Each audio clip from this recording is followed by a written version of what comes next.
The fact Path to that success. we may fall asleep. I'm so- like, what else can I talk about?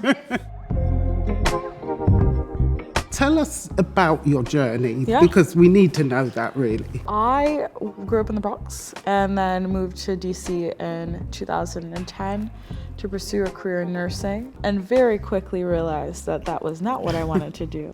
But what I loved so much about nursing is that I got to engage with people. I was able to take that connection with individuals and really place an emphasis on the way that spirits are made and the stories associated with them, and the things that I loved about cocktails, and share that experience with others. That's a success as well, when Yeah. you realise what your passion is and Yeah. actually pursue that. What's your definition of success? I think my definition of what it was and what it is now is very different. Before, success was being acknowledged publicly, being in positions of higher status, such as a bartender, manager role, etc. As I've become a little bit more aligned with what my values are and like what my mission is, which is collaboration, education, inspiration, I've realized that I actually like being a lot more behind the scenes, and I really appreciate being able to lend advice and input to others. So I guess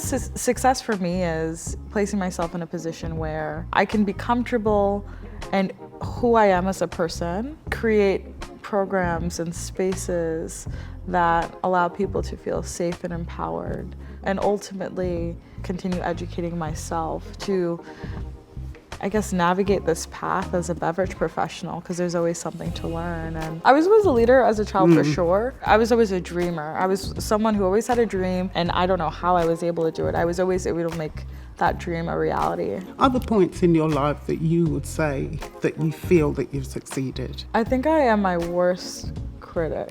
Good? Yeah, Bad? I think it's good.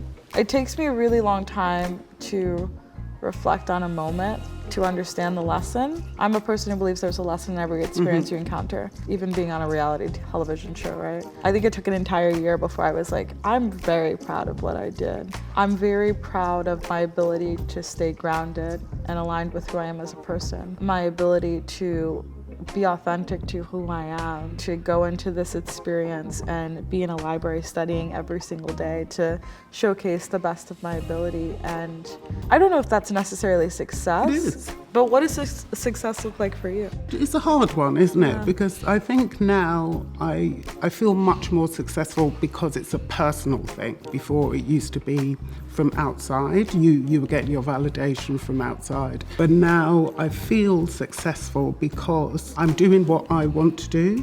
I do it on my terms. Yeah. I work for myself. I publish a magazine. I have a podcast.